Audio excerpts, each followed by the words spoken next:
case 2 is the value of m is a repeated real root. Okay?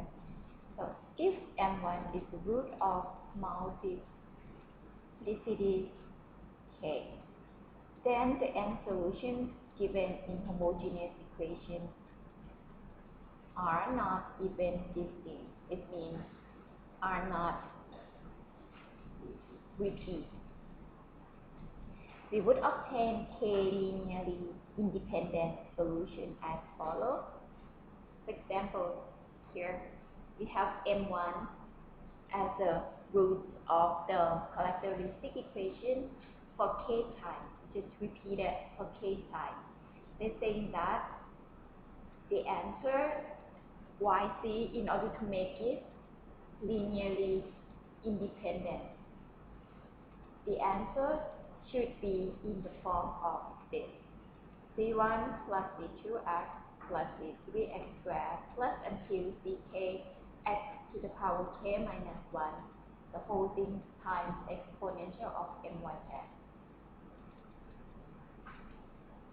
Okay. When you write out it in this way, you would get k solution, right? Because m1 repeated k times. So you would get k solutions, and each solution are independent from each other.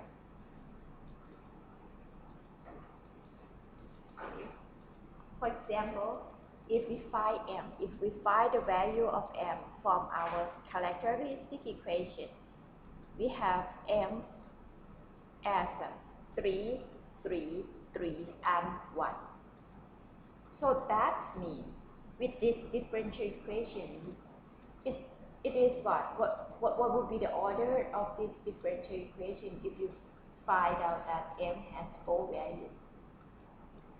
It's the order of 4, right? So you find 4 value of m. But here you have number of 3 repeated for 3 times. So you cannot use case 1 to answer these 3 values, because in that case you would get exponential of 3x, exponential of 3x, exponential of 3x. So these all 3 are the same function. So if you check the velocity of these 3 functions, you would see that it is dependent to each other. So in that case, you cannot write down the solution as a c1 y1 plus c2 y2 plus c3 y3. So with this form, you can make all 3 n values to be linearly independent. Why? Because the first one you would get exponential of m1x. The second one you would get x times exponential of m1x. These 2 are different functions, so they are linearly independent to each other. So this form makes it linearly independent for you already. Okay. Now, if you find the root with this way, the first 3 you're going to use the second case to answer. But for 1, since 1 is not repeat to anybody, so first for number 1, you would get the first case to write down the solution. Okay. So our yc is equal to, let me try the repeated root first. How many times it's repeated? 3 times. So you would get c1 plus c2x plus c3x to the power 3 minus 1, which is 2, and then that's it. So you would get c1 plus c2x plus c3x to the power 2, and the whole thing times exponential of 3x.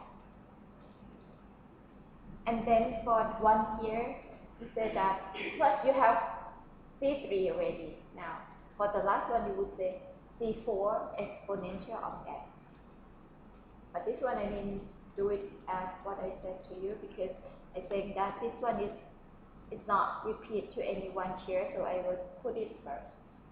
And then the main idea is just that you put, how can we know that it is n after x to the power 2? You would see the last term is x to the power k minus 1. Now our k is 3. 3 minus 1 is equal to 2. So you should end up with x to the power 2. And because the differential equation of this one is in the order 4, so you have 4 constant values. Okay. Let's take a look at another example. Find the general solution of the third derivative of y minus 3 times second derivative of y plus 4y equal to 0. It is a third order homogeneous differential equation with constant coefficient. So in order to find the solution of this one, you're going to assume y is equal to exponential of mx, and then you do differentiative of y for 3 times. So you would get the first derivative, you get mx, m times exponential of mx. The second derivative, you've got m squared times exponential of mx. And the third derivative, you've got m to the power 3 times exponential of mx. And then you just plug y and its derivative into your differential equation. So you would get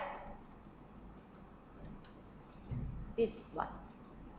And then each term have exponential of mx. So you take exponential of mx out.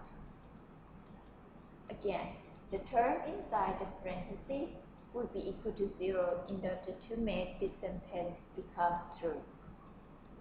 And we call this the characteristic equation. Here you should get 3 value of m, right? You should get 3 value of m. So because it's m to the power 3, the way that you do is just you try to plug the number 1 or minus 1 into, or minus 2 or 2 into this equation, and to see which value of m makes that equation become true. Okay.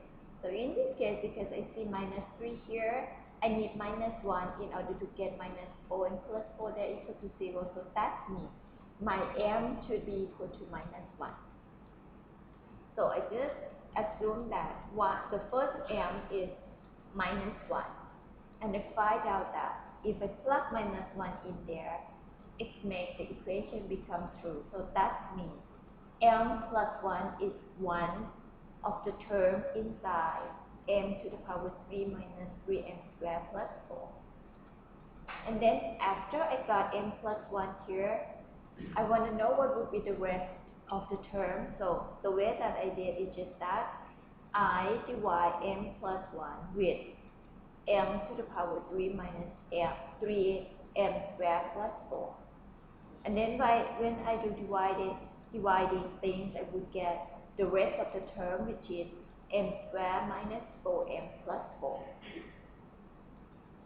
And m squared minus 4m plus 4, this one is combining with m minus 2 and m minus 2. So now I know that we have m is the value of m, 3 value, which is minus 1, 2, and 2. So we have repeated roots here. Our 2 is repeated for how many times? 2 times. That means our k is equal to 2, right? So you are going to write in such a way that c1 plus c2x plus until ck times x to the power k minus 1. We want to know what would be the last term of us. You plug 2 in there.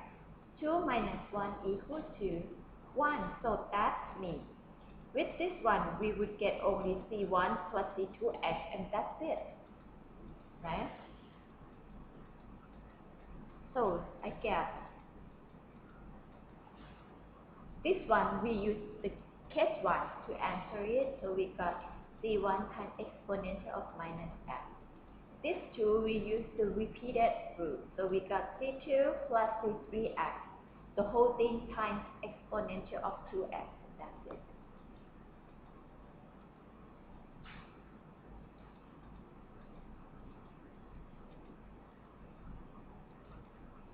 Next is case 3.